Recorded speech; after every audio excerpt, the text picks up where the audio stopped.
Have you ever walked into a room and suddenly forgotten why you went in there? Maybe you found yourself struggling to remember a name that was just on the tip of your tongue. If that sounds familiar, don't worry, you're not alone.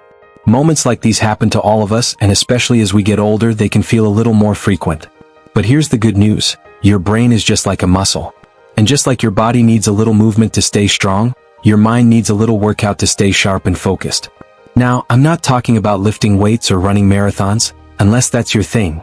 I'm talking about simple, enjoyable ways to give your brain a gentle stretch each day. Things that not only help keep your memory strong and your focus clear, but also bring a sense of joy, purpose, and curiosity back into your life. And let's face it, we could all use a little more of that, right? Today we're going to explore something truly powerful.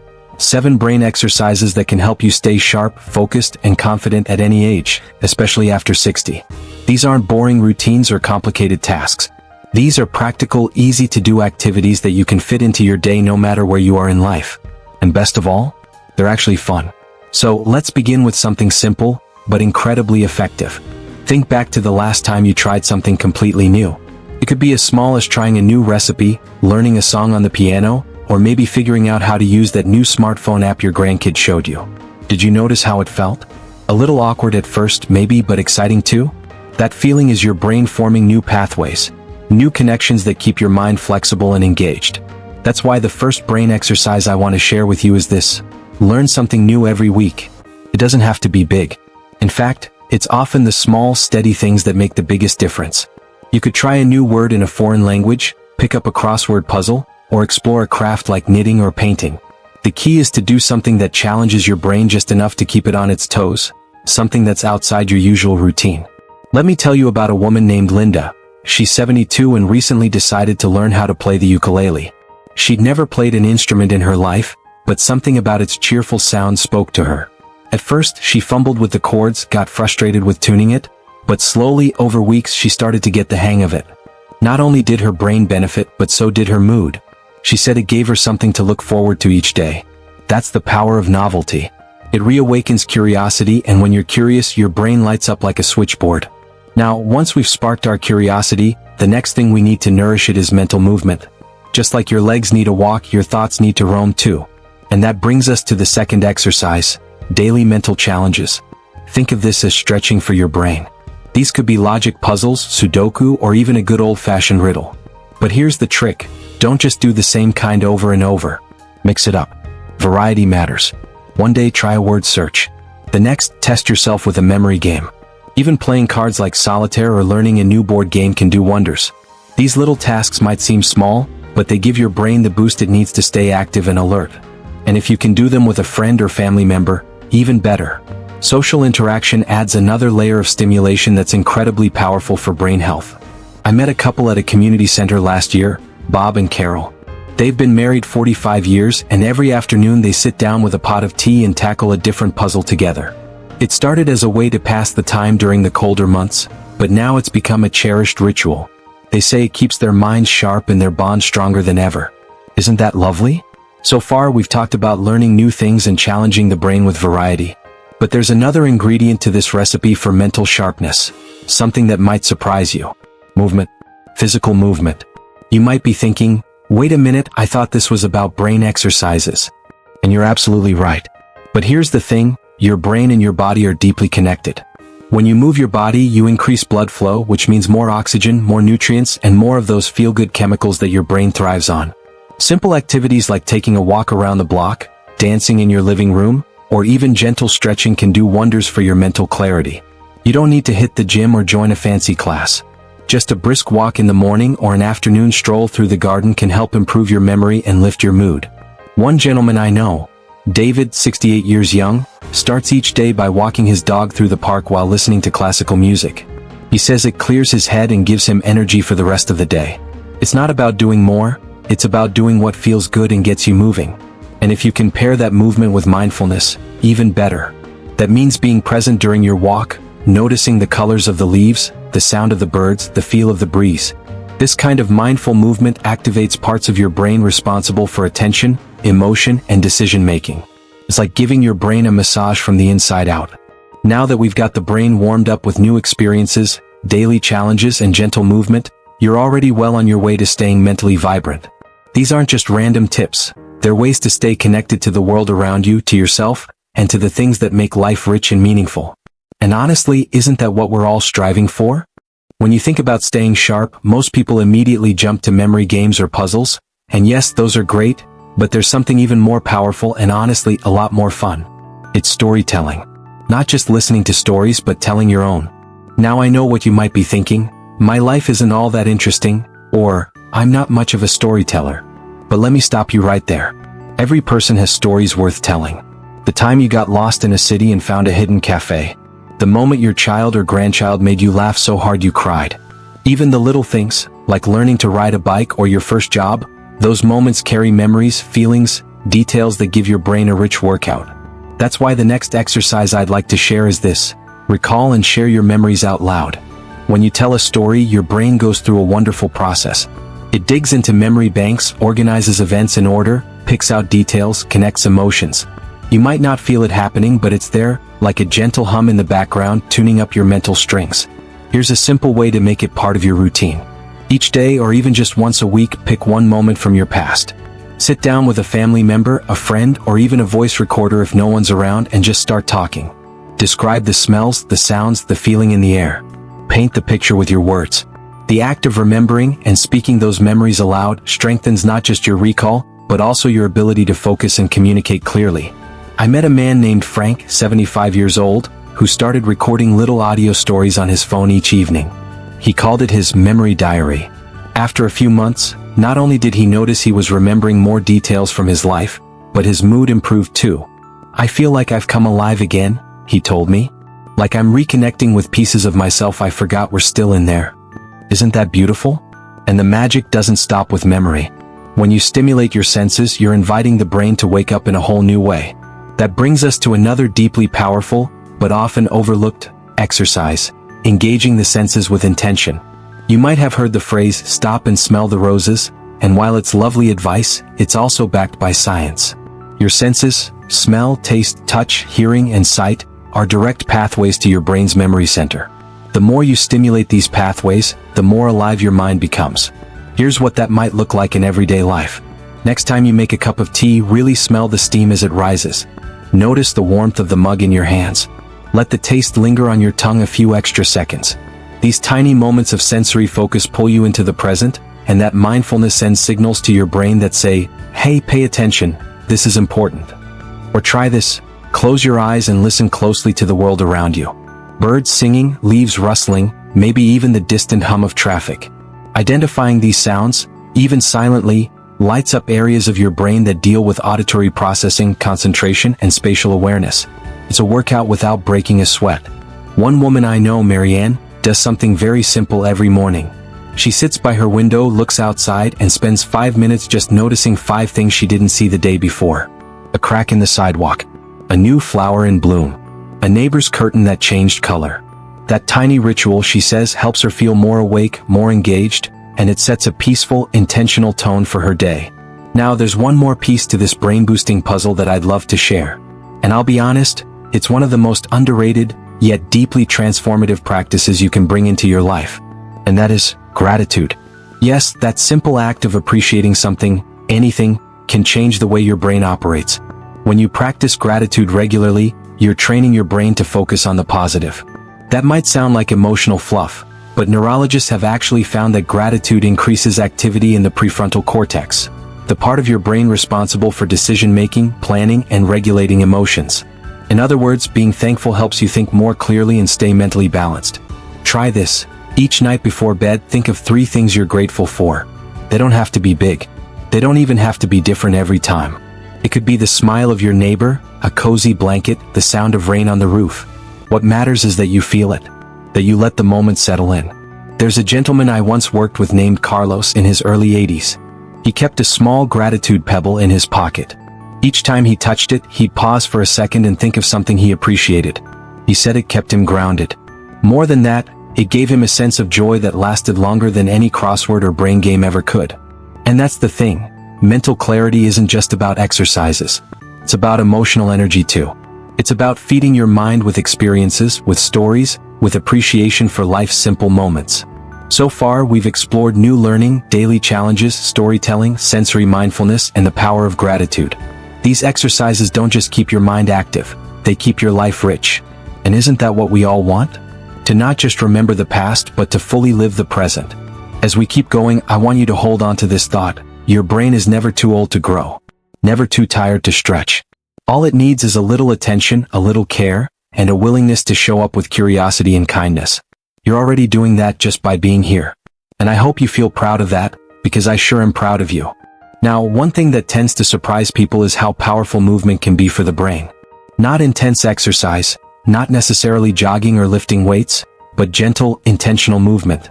Think of it this way, your brain isn't just sitting in your head waiting to be used like a library. It's wired into everything you do. Every step you take, every twist and stretch, those are signals. Communication between your body and your brain is constant. And when you move with intention, you're giving your brain a message. Stay active. Stay present. Stay alive. That's why I'd love to invite you to try something simple.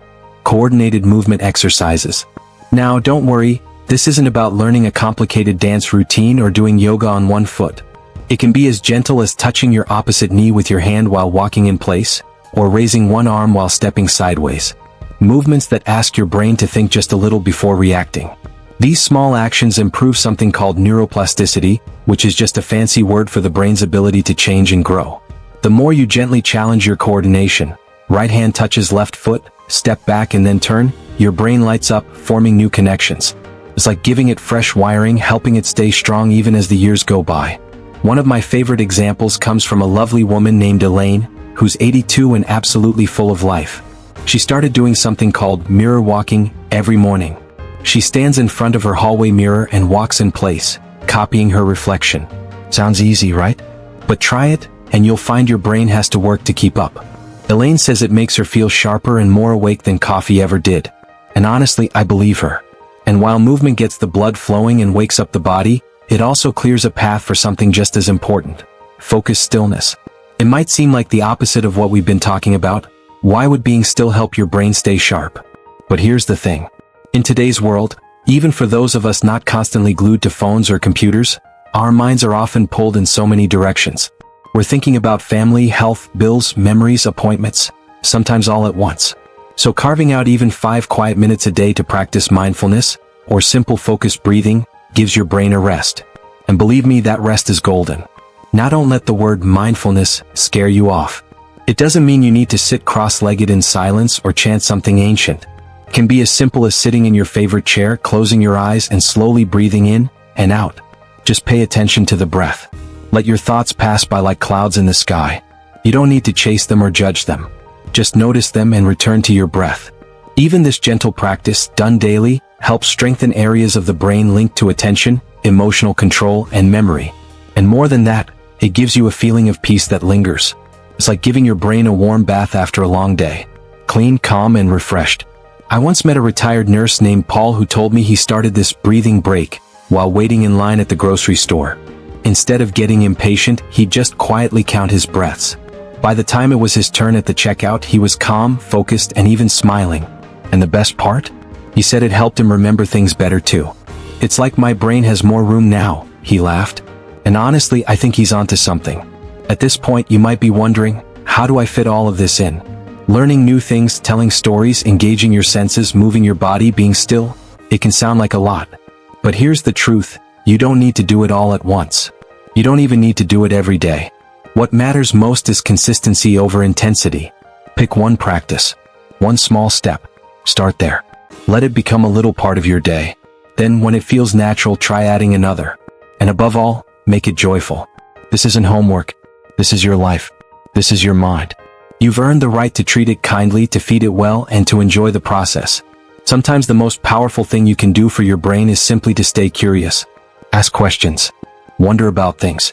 Why do the birds outside your window gather on that one wire? What's the history of that tree you pass on your walk every day? Could you try making a new recipe, or learning how to say hello in a new language? Curiosity is like a light switch for your brain. When you flip it on, everything else becomes easier. Memory improves. Focus sharpens. Mood lifts. And suddenly the world feels just a little more alive.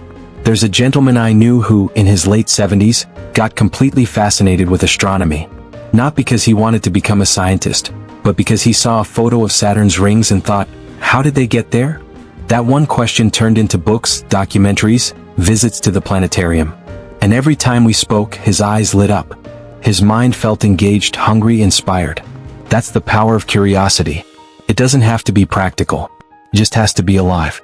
So wherever you are in your life right now, no matter your health, your history, or how sharp you feel today, your brain still wants to grow.